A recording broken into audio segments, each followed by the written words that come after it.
शस्त्र इस आत्मा को काट नहीं सकते, अग्नि इसको जला नहीं सकती, जल गीला नहीं कर सकता, वायु सुखा नहीं सकता। कैसे पहुंचे आत्मा तक? कुछ ऐसा होना चाहिए अपने पास भी, शस्त्र जिसे काट नहीं सकते, आग जिसे जला नहीं सकते। जब चोट लगे तो भीतर ही गूंज उठे, नैनम चिरम नैनम धरती पाप।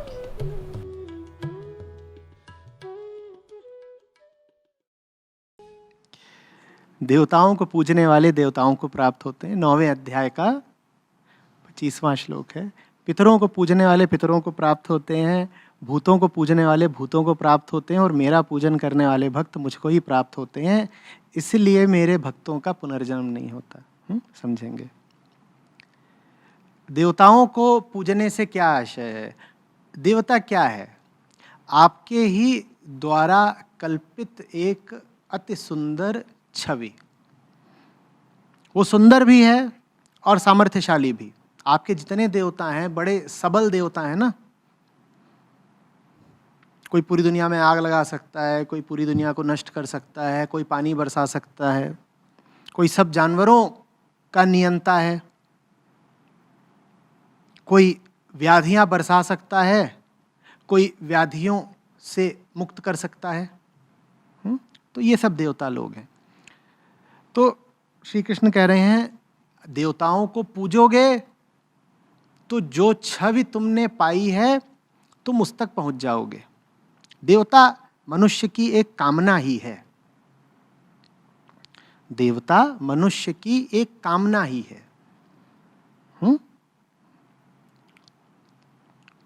वरुण के पास, इंद्र के पास, मारुत के पास अगर हवा पानी पर नियंत्रण है तो क्या वही नियंत्रण आज के इंसान ने नहीं पा लिया? आज क्या तुम कृत्रिम रूप से कहीं भी वर्षा नहीं कर देते हो? आज जो तुम कर देते हो ये कर पाने की कामना तो हम में हमेशा से रही होगी ना। तब कर नहीं पाते थे तो तब हमने इस कामना को पूजना शुरू कर दिया। तब हम कर नहीं पाते थे, तब हम प्राकृतिक शक्तियों पर नियंत्रण कर नहीं पाते थे, लेकिन नियंत्रण कर पाने की कामना बहुत बड़ी थी। जो कामना बहुत बड़ी होती है उसके सामने तुम बिल्कुल झुक गए ना। इच्छा इतनी बड़ी, उसके सामने झुक गए। यही देवताओं का पूजन हुआ। देवताओं के पूजन का तात्विक अर्थ यही है कि तुम अपनी कामना की ही पूजा कर रहे हो। और बिल्कुल सही कहा था श्री कृष्ण ने, कामना की पूजा करते करते अंततः तुमने वो कामना पूरी भी कर ही डाली। आज अग्निदेव की उपासना करने का कोई लाभ है? आज तो अग्नि के तुम स्वामी हो कि नहीं? पूरे स्वामी नहीं हो, लेकिन 2000 साल पहले के आदमी का अग्नि पर जितना नियंत्रण था उससे बहुत बहुत ज्यादा नियंत्रण आज हमारा है कि नहीं है? आज तो हमने अग्नि को अपनी सेवा के लिए इस्तेमाल कर रखा है। तुम्हारी कार किससे चलती है?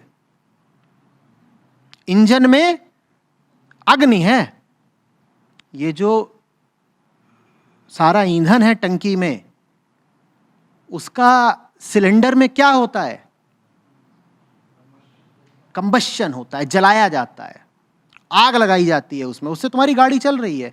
तो अग्नि देवता को तो तुमने अपनी सेवा में लगा दिया, वो तुम्हारी गाड़ी के ड्राइवर हैं आज।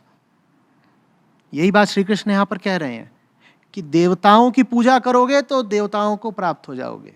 अग्नि देवता की हमने खूब पूजा करी ना, देखो आईसी इंजन मिल गया, देखो न्यूक्लियर रिएक्टर मिल गया। सबसे ज्यादा अग्नि इंसान कहां देखता है? एक आम इंसान अपने जीवन में सबसे ज्यादा आग कहां देखता है? कहां देखता है? कहां देखता है? भक चूल्हे में। अरे सबसे ज्यादा आग कहां देखते हो भाई? रोज देखते हो, सूरज में। और सूरज में क्या चल रहा है? न्यूक्लियर, हाँ, फ्यूजन। तो वो काम तो आज तुम अपने रिएक्टर में कर रहे हो कि नहीं कर रहे हो? कर रहे हो कि नहीं कर रहे हो? हाँ, कर ही नहीं रहे। उससे तुम ऊर्जा निकाल रहे हो, तुम्हारी अपनी बत्तियां जल रही हैं। तुमने रातों को सूरज निकाल दिया। अब अग्नि की उपासना क्या, अग्नि तो तुम्हें प्राप्त हो गई। यही बात श्री कृष्ण ने उस समय कह दी थी, आज से 3000 साल पहले, कि जिन देवताओं की पूजा करोगे उन देवताओं को तुम प्राप्त कर लोगे। वो बात बहुत हद तक आज सार्थक होती भी दिख रही है आपके सामने ही। जो चाहा वो मिल गया। प्राकृतिक शक्तियों की उपासना की, उन प्राकृतिक शक्तियों के स्वामी हो गए। चंद्रदेव पे गए और पांव जमा के खड़े हो गए हो। तब क्या थे? चंद्रदेव। अभी वहां देव के ऊपर खड़े हुए हो और कह रहे हो कि इनसे कौन कौन से खनिज खोदने हैं और वापस ले आने हैं पृथ्वी पे। अब चंद्रदेव तुम्हारे सेवक हो गए कि नहीं हो गए? वो अब तुम्हारी आवश्यकताओं की पूर्ति कर रहे हैं। इसी तरीके से अन्य भी ये सब जो हैं, बृहस्पति देवता, मंगल देवता, कुछ ही दिनों में पाओगे कि आदमी वहां पर रोबोट भेज के खुदाई करवा रहा है और उन सब देवताओं से माल ले ला के पृथ्वी पर डाल रहा है। यही बात श्री कृष्ण बहुत पहले समझा गए थे। जिन देवताओं को चाहोगे उन देवताओं को पालोगे। और हमारे सब देवता प्राकृतिक शक्तियों के ही निरूपण हैं। देवता और कुछ नहीं है, प्रकृति की ही शक्तियों को हमने कामना के भाव से देखा तो उत्पत्ति हुई देवताओं की। ठीक है। आगे कहते हैं पितरों को पूजने वाले पितरों को प्राप्त होते हैं। पितर माने जो पीछे के थे, जिनसे तुम आए हो। पितरों से अर्थ हो सकता है परंपरा, पितरों से अर्थ हो सकता है प्रकृति, पितरों से अर्थ हो सकता है वृत्ति। तुम परंपरा को पूजोगे, तुम प्रकृति को पूजोगे, तुम वृत्ति को पूजोगे, तुम पालोगे। क्यों पूजते थे तुम पितरों को? भाव क्या रहता था? हम उनसे आए हैं, हम उनसे आए हैं। तो देखो, आने जाने पर तुमने कितना आज नियंत्रण पा लिया। एक समय था जब प्रकृति निर्धारित करती थी कौन आएगा कौन जाएगा। आज आदमी निर्धारित करता है जन्म और मृत्यु दोनों। पति पत्नी हो सकता है दोनों ही बंध्या हो बिल्कुल, लेकिन कोई नहीं रोक सकता उन्हें संतान पैदा करने से। पहले कौन आ रहा है इसका फैसला करते थे पितर। भाई पितरों से ही तो आए हो ना। पितर की पूजा करने का अर्थ है उसकी पूजा करना जिससे तुम आए हो शारीरिक तल पर। आज शारीरिक तल पर तुमने पूरा नियंत्रण पा लिया तो पितरों की पूजा सार्थक हो गई। यही बात श्री कृष्ण कह रहे थे। इसी तरीके से मृत्यु पर भी आज आदमी ने बहुत बस पा लिया है। इतना आसान नहीं है मौत के लिए किसी को भी उठा ले जाना। हाँ, सड़क दुर्घटना ही हो जाए, तुम्हारा खोपड़ा ही सड़क पर बिल्कुल पिस जाए तो बात अलग है। अन्यथा सब तरह की बीमारियों से आज इंसान लड़ लिया है। औसत आयु विकसित देशों में 80 पार कर रही है। औसत आदमी जी रहा है 80 साल से ज्यादा। और इस औसत में जो अकाल मृत्यु इत्यादि होती हैं वो सब शामिल हैं कि दुर्घटना हो गई या किसी की हत्या हो गई जवानी में ही, उन सबको भी मिला लिया जाए तो भी औसत 80 पार का आ रहा है। तो आदमी ने जन्म की उपासना करते करते देखो जन्म और मृत्यु पर बहुत हद तक नियंत्रण कर लिया ना। आदमी के साथ यही है, जो कामना करेगा वो कामना पा लेता है, अगर वो कामना भौतिक तल की हो।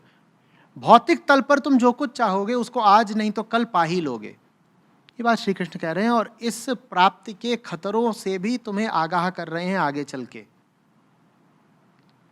फिर कह रहे हैं भूतों को पूजने वाले भूतों को प्राप्त होते हैं। भूत माने पदार्थ, पंचभूत माने ये पूरी दुनिया जिन चीज़ों से बनी है। तब मानते थे कि पूरी दुनिया बस 5 ही तत्वों से बनी है। आज आपको रसायन शास्त्र बोलता है नहीं साहब 5 नहीं है, 105 है, 105 से भी ज़्यादा है। नए नए एलिमेंट्स की खोज होती ही रहती है हर दूसरे चौथे साल। तो इनकी पूजा करोगे अगर तो पदार्थों पर तुम्हारा नियंत्रण हो जाएगा, और पदार्थों पर तो नियंत्रण हो ही गया है तुम्हारा। हर तरह के पदार्थ का उपयोग आज आदमी कर रहा है ना अपनी सुख सुविधा के लिए। तो देखो भूतों को पूज पूज के भूतों को पा लिया। आदमी जिस चीज की कामना करेगा देर सबेर उसको पा लेगा। और ये बात खतरनाक है। क्योंकि श्री कृष्ण कह रहे हैं जिसको तुम पूज रहे हो उसको तुम पालोगे, लेकिन जिसको तुम पाओगे उससे तुम्हारा मन भरेगा नहीं, तो तुम जन्म मरण के आवागमन में फंसे रहोगे। गलत चीज को पूजोगे तो गलत चीज को पा भी लोगे, पूजोगे तो पाओगे, मांगोगे तो मिलेगा। लेकिन अगर गलत मांगा और गलत मिल गया तो तुम्हारी सारी मांग और मांग की प्राप्ति के लिए किया गया तुम्हारा सारा श्रम व्यर्थ गया। अब क्या हुआ? अब तो बड़ा बुरा हो गया ना। पहली बात तो चीज गलत मांगी, दूसरी बात उस गलत चीज के लिए इतना श्रम किया, और तीसरा अभाग ये कि श्रम करने पर वो गलत चीज मिल भी गई, और नतीजा ठन ठन गोपाल। अब उसको लेके बैठे रहो, मन भरेगा नहीं। अब तुम क्या कहोगे? अब कहोगे कि नहीं, अब दोबारा दूसरी चीज मांगनी है। ये दोबारा दूसरी चीज मांगने को ही मनोवैज्ञानिक तौर पर, संकेत के तौर पर श्री कृष्ण कह रहे हैं पुनर्जन्म। एक व्यक्ति जो एक चीज मांग रहा है वो उसका एक जन्म है। वो उस वस्तु से, उस ध्येय से, उस भोग्य पूज्य पदार्थ से जब निराश हो जाता है, उकता जाता है और दूसरी वस्तु की कामना करने लगता है, तो ये उसका दूसरा जन्म है। और एक चीज से जब निराश हो जाओगे तो दूसरी चीज मांगोगे ही, यही पुनर्जन्म है। लेकिन जो दूसरी चीज भी मांगी है तुमने वो भी ऐसी ही है, देवताओं जैसी, पितरों जैसी, भूतों जैसी, तो फिर वहां भी तुम्हें निराशा ही हाथ लगेगी और फिर तुम इसी मांगने और चोट खाने के दुष्चक्र में फंसे ही रह जाओगे।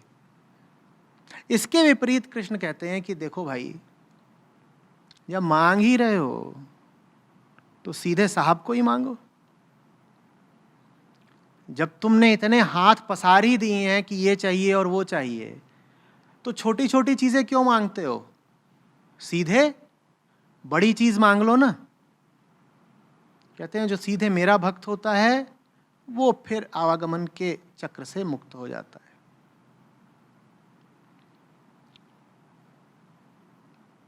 और भी बताते हैं बीच बीच में अन्य श्लोकों में, कहते हैं तुम कुछ भी मांगो, मांग तो तुम मुझे ही रहे हो, बस ये है कि अज्ञान में फंसे हुए हो, तो तुमको पता नहीं है कि तुम्हें वास्तव में अभीप्सा न भूतों की है, न पितरों की है, न देवताओं की है। वास्तव में तुम्हें अभीप्सा सत्य की ही है।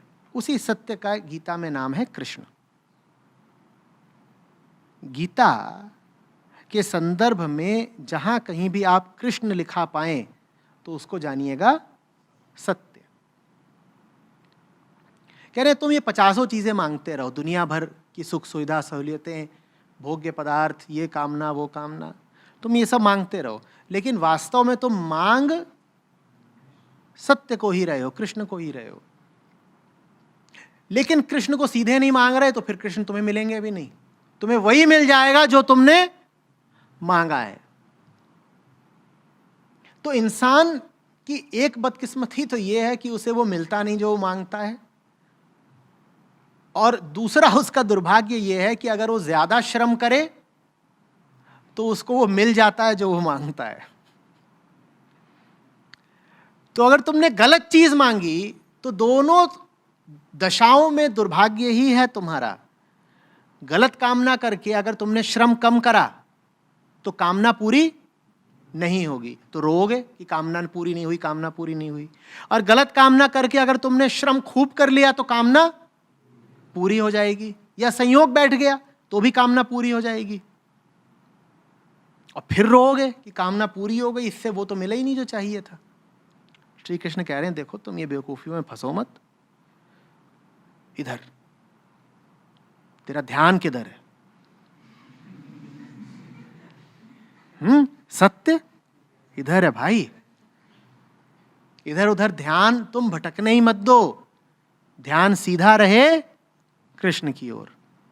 न देवी देवताओं में फंसो, न भूतों पितरों में फंसो, न दुनिया जहान में फंसो, ध्यान एक जगह रहे, वहां ध्यान रखो, बाजी तुम्हारी है।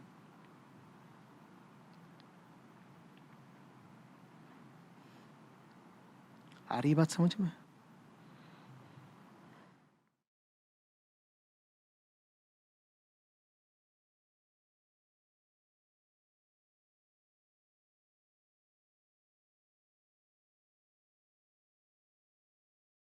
भगवान श्री प्रणाम। आज हम लोग गीता पाठ कर रहे थे, तो श्लोक 4 में भगवान कृष्ण कहते हैं सब भूत मेरे अंतर्गत संकल्प के आधार स्थित हैं, और उसके अगले ही श्लोक में कहते हैं वे सब भूत मुझ में स्थित नहीं हैं। तो मेरे को एक सीधा सीधा विरोधाभास दिख रहा है, लेकिन है तो नहीं, लेकिन मुझे भास रहा है, मेरे समझ है नहीं। भूतों की दृष्टि से देखें तो सब भूत श्री कृष्ण में स्थित हैं। ऐसा क्यों कहना पड़ेगा? क्योंकि अगर भूतों माने पदार्थ, जड़, प्रकृति, इसकी अगर दृष्टि से देखें, ऐसा क्यों कहना पड़ेगा? क्योंकि भूत की दृष्टि से देखने का अर्थ ही यही हुआ कि भूत है। भूत है, अगर है तो कहीं तो होगा, कहां होगा फिर? तो वो कहते हैं कि जैसे आसमान में वायु व्याप्त है, वैसे ही मुझ में समस्त भूत व्याप्त हैं। जैसे आकाश में वायु व्याप्त है, वैसे ही मुझ में समस्त भूत व्याप्त है। आकाश आता जाता नहीं, वायु झोंके लेती रहती है, बहती रहती है, कभी चल रही है, कभी नहीं चल रही है, कभी साफ है, कभी गंदी है। ठीक है, भूतों की दृष्टि से देखें तो भूत हैं, और भूत हैं तो उन्हें कहीं होना पड़ेगा। कहां है? कृष्ण में है। और अगर कृष्णत्व के केंद्र से देखें तो कृष्ण मात्र हैं, भूत हैं ही नहीं। कृष्ण तो असंग हैं, तो कैसे कह दें कि इतर भूतों का भी अवस्थान है? तो इसलिए दोनों ही बातें सही हैं। बात यह है कि आप किस तल पर देख रहे हो। जीव बन के देखोगे तो कहना पड़ेगा कि मैं जीव हूं और मैं परमात्मा में स्थित हूं। और आत्मा अगर बोलेगी तो कहेगी मैं मात्र हूं, जीव है कहां। आत्मा बोलेगी तो कहेगी मैं हूं, जीव है कहां। तो दोनों बातें बिल्कुल ठीक है, बोलने वाले का अंतर है।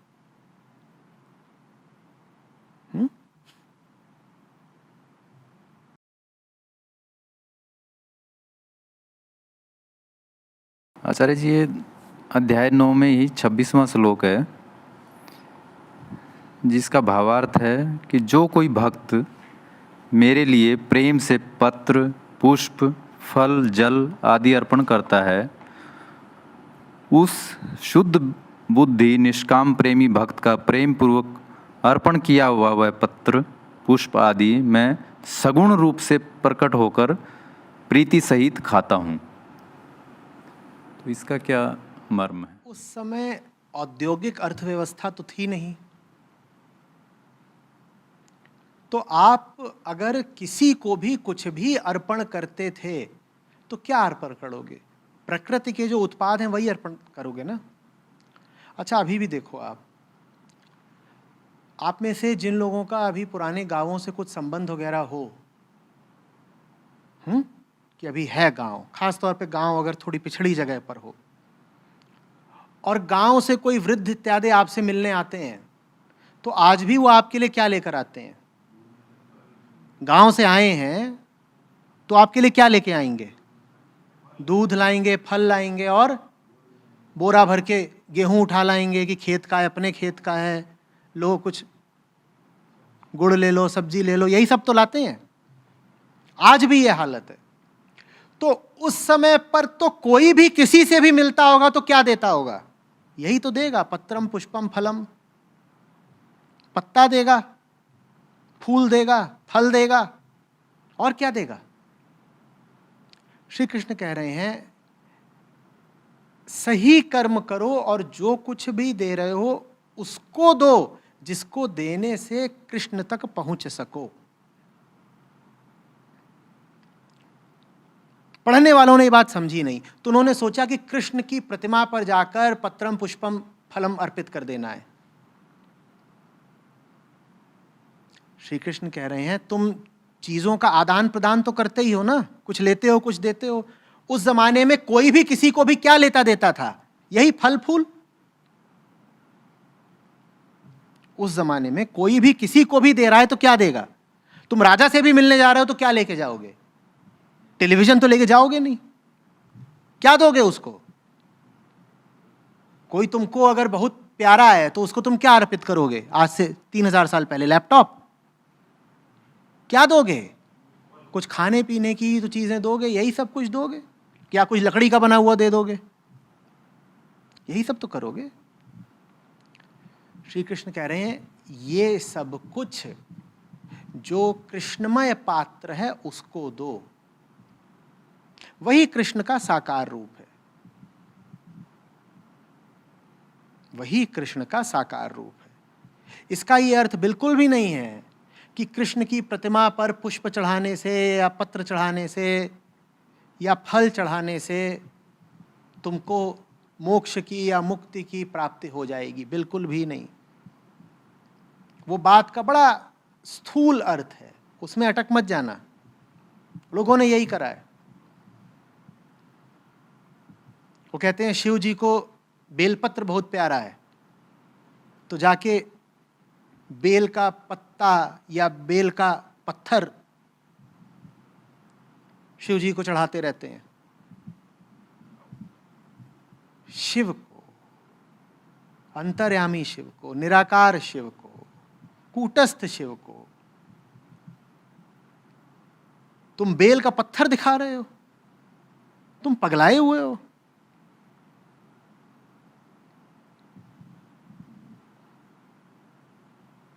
हम सोचते हैं ये सब धर्म है, ये धर्म है। तुम गणेश जी को जाके गणपति को लड्डू खिला रहे हो। वैसे यहां पर पत्रम पुष्पम फलम, अर्थ स्पष्ट हो रहा है। जो भी लेन देन करते हो वो उसके साथ करो जिसके साथ लेन देन करने से कृष्ण की प्राप्ति सरल और सहज हो जाएगी।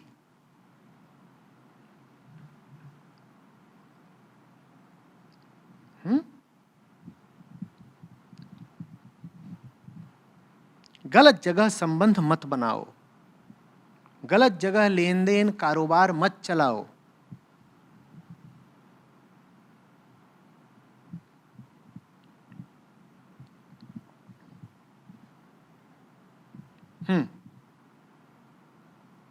और ना फिर ये उम्मीद ही कर लो कि श्री कृष्ण कह गए हैं कि मैं तो स्वयं प्रकट होकर के अपने भक्त द्वारा अर्पित चीज़ों को ग्रहण करता हूँ, तो मैं ये सब अगर अर्पित करते ही रहूँगा तो एक दिन साकार रूप में सशरीर श्री कृष्ण स्वयं प्रकट होंगे और मेरे द्वारा अर्पित किया गया केला और सेब खाएंगे। कईयों को इस तरह की गलत फहमियाँ भी रहती हैं, कहते हैं उन्होंने खाया था, ये रहा छिलका। आदमी के फितूर का कोई ठिकाना नहीं है। फिर वो अपनी बात के समर्थन में गीता को उद्धृत करेंगे, कहेंगे देखो गीता में लिखा है ना, श्री कृष्ण ने कहा है ना कि अगर कोई मेरा भक्त अनन्य भाव से मुझे फल इत्यादि भेंट करता है तो मैं उसे जरूर ही ग्रहण करता हूं पार्थ। तो मैंने भी ऐसा ही करा था, मैं ही वो भक्त हूं जिसके लिए गीता में संकेत दिया था उन्होंने, मैं ही तो हूं वो। तो मैंने अनन्य भाव से अर्पित किया, आए थे, केला खाया, छिलका मेरे लिए छोड़ा। और उनसे अगर कहो कि भाई नशा उतारने का अस्पताल उधर है, तो बड़ा बुरा मानते हैं, कहते हैं नास्तिक, तू नरक में सड़ेगा, तुझे मेरी भक्ति पर संदेह है। मैं कहता हूं पता नहीं क्या सड़ेगा, फिलहाल तो छिलका सड़ रहा है, दूर रखो चचा, बदबू मार रहा है। अर्थ का अनर्थ।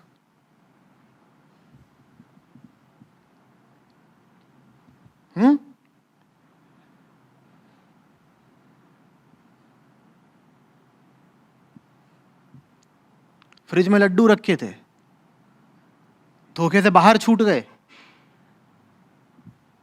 उसको आगे चूहे ले गए, तो अगले दिन बोल रहे हैं गणपति बप्पा मोरया, गणेश भगवान हम पे प्रसन्न है, देखो चूहा आया था लड्डू लेके गया है।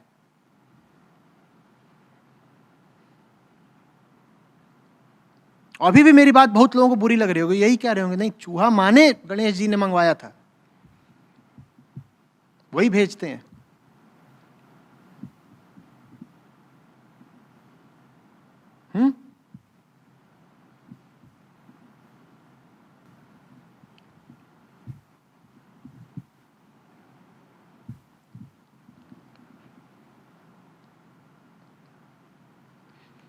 अध्यात्म में शुद्धतम बात होती है, उसको अंधविश्वास के तल पर मत घसीट लाया कीजिए।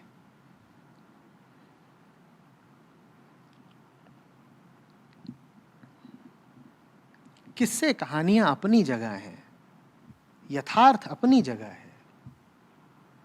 अध्यात्म यथार्थ में गहरे उतरने का विज्ञान है, किस्से कहानियों का मनोरंजन नहीं है।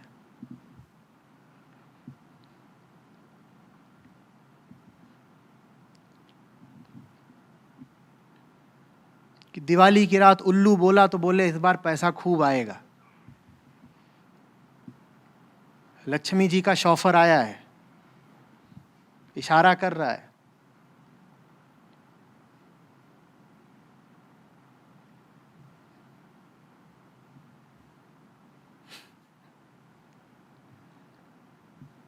अब नहीं होता है। आज से 30 साल पहले, 40 साल पहले जब बच्चा था मैं, तब होता था।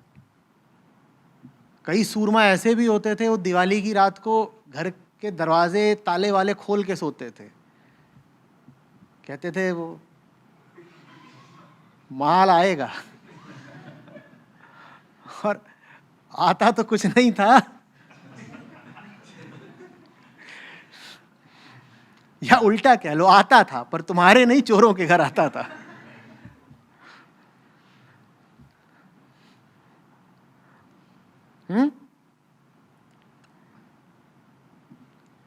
कुछ है व्यक्तिगत सूचना?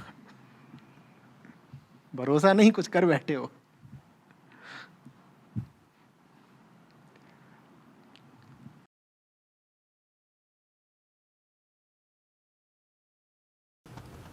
बीसवां श्लोक है आचार्य जी। तीनों वेद में विधान किए हुए सकाम कर्म को करने वाले, सोम रस को पीने वाले पाप रहित पुरुष मुझको यज्ञों के द्वारा पूजकर स्वर्ग की प्राप्ति चाहते हैं। वे पुरुष अपने पुण्यों के फलस्वरूप स्वर्ग लोक को प्राप्त होकर स्वर्ग में दिव्य देवताओं के भोगों को भोगते हैं। जो पहला प्रश्न है वो यही तो था कि जो पूजोगे वो पालोगे। सोमरस माने जो मांग रहे हो, जो भी तुम पूजोगे वो तुम्हें मिल जाएगा। जिस भी चीज के लिए श्रम करोगे इस दुनिया में, वो देर सवेर मिल ही जानी है। तो यही तो कह रहे हैं कि ये सब पालोगे, भोगोगे, लेकिन भोगने के बाद पुनः वापस आओगे, क्योंकि जो भोगा है वो पूरा नहीं पड़ेगा, मन नहीं भरेगा उससे।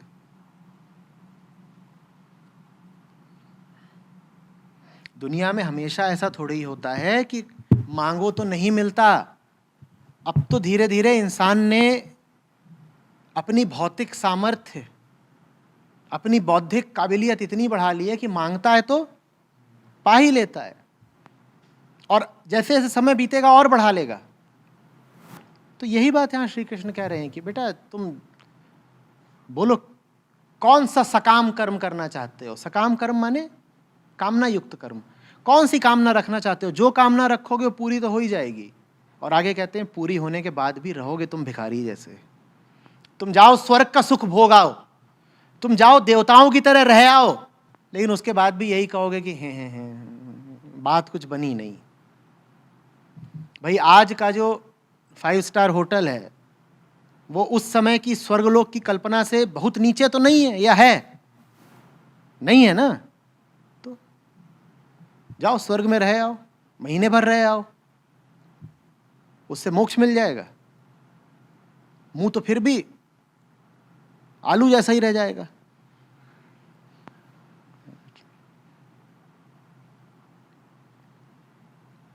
क्या ऐसा होता है कि महीने भर वहां रह आए तो बिल्कुल आमूलचूल परिवर्तन हो गया? होता है?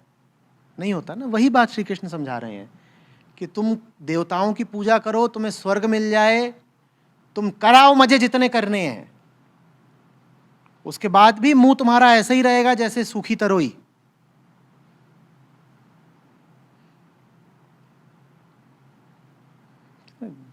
निर्दयी है बिल्कुल।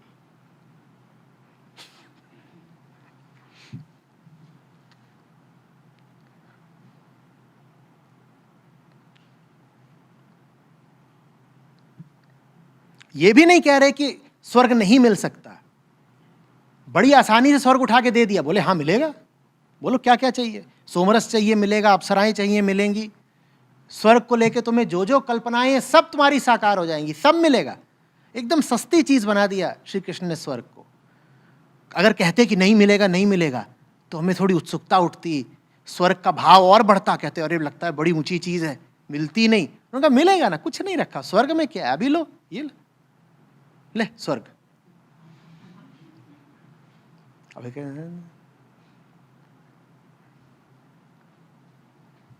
सूखी तरोई, चुसा आम, जैसी भी तुम्हारी शकल है स्वर्ग में रहने के बाद भी वैसी ही रहेगी।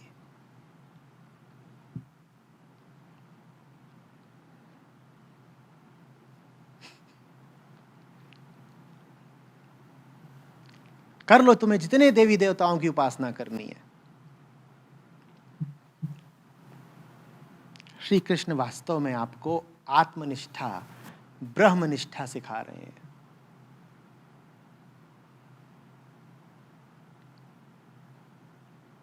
ये जो वर्तमान धर्म में 50 और सैकड़ों तरह के देवताओं के पूजन का विधान चल पड़ा है, अगर कोई गीता को समझता होगा तो तत्काल ये सब देवी देवताओं से हाथ जोड़ लेगा, नमस्कार, तुम्हारी बहुत हम पूजा कर भी लेंगे तो अधिक से अधिक क्या मिलेगा, स्वर्ग।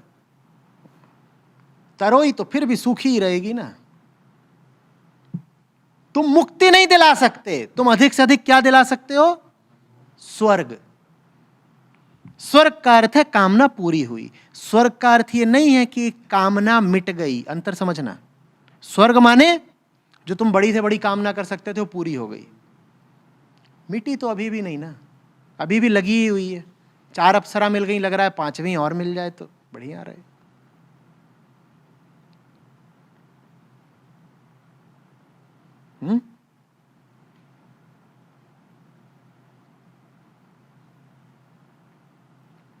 एक ईश्वरवाद है एक तरह का,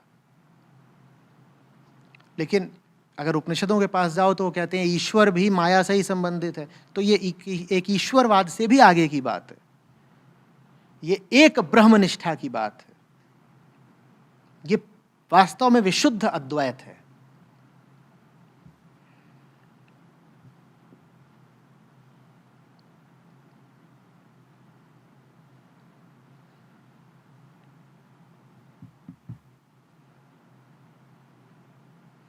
नचा रहे हैं अर्जुन को, बोल जमूरे क्या मांगता, स्वर्ग मांगता, ले। कुछ मिला, कुछ नहीं मिला ना, वापस आ।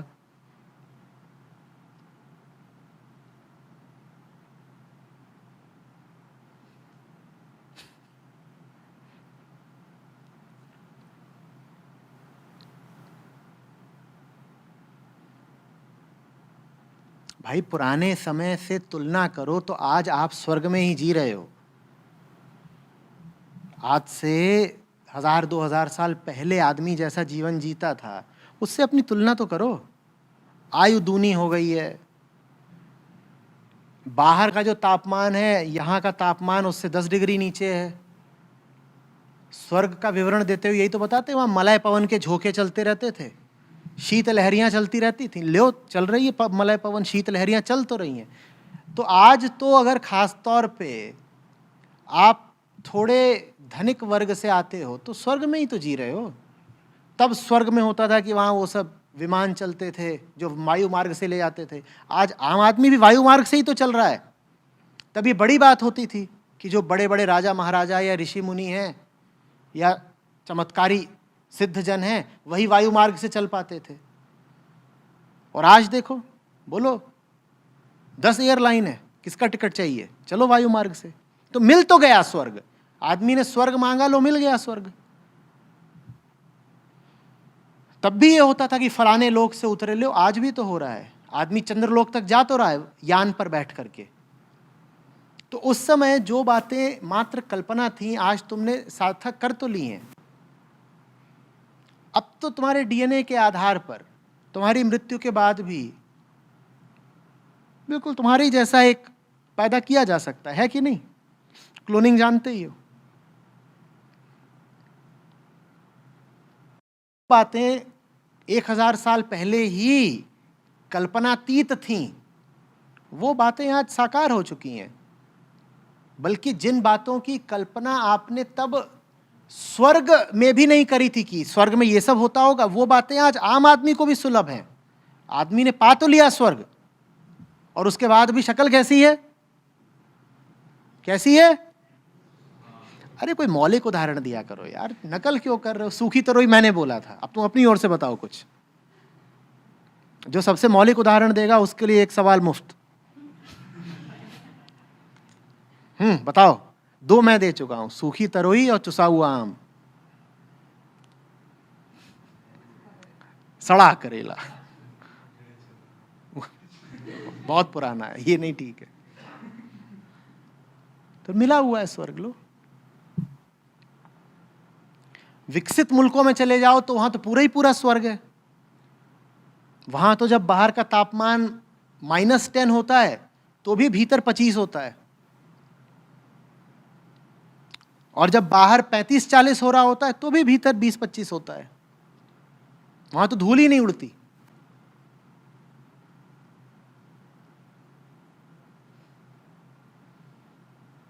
आ तो गया स्वर्ग। अप्सराएं ही अप्सराएं हैं। चमत्कार के अड्डे हैं, वहां साधारण स्त्री घुसती है, अप्सरा बन के निकलती है। वो ऋषि वगैरह तो बेचारी शर्म खा जाए, उनको हीन भावना पकड़ ले आज की अप्सराओं को देख के। ये चमत्कार तो ऋषि को भी नहीं आता होगा कि बाल का रंग बदल ले और गोल मोल बाल बिल्कुल ऐसे सीधे हो जाएं। रंभा वंभा सब अचंभा मानेंगी, ये असली तो यहां है। तब तो अप्सरा बेचारी इस बात से सीमित थी कि जैसा तन उसको प्रकृति ने दिया है वैसा ही रहेगा। अब तो कोई फर्क ही नहीं पड़ता। बिल्कुल सेब की बारीक कली जैसे आपके महीन होठ हों, वो इतने बड़े बड़े होठ फुला के आ जाते हैं। देखा है? क्या बोलते हैं उसको भाई? Lip augmentation.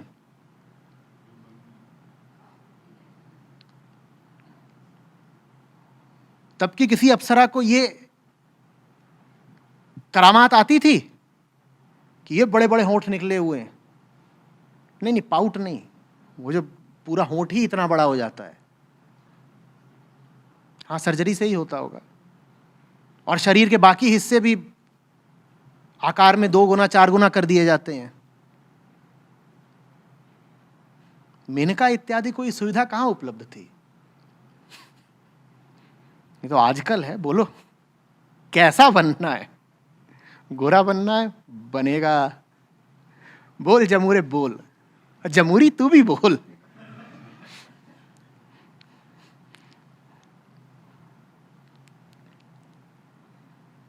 बहुत पहले बता गए कृष्ण, बोले ये सब कर लेने से कुछ पाओगे नहीं।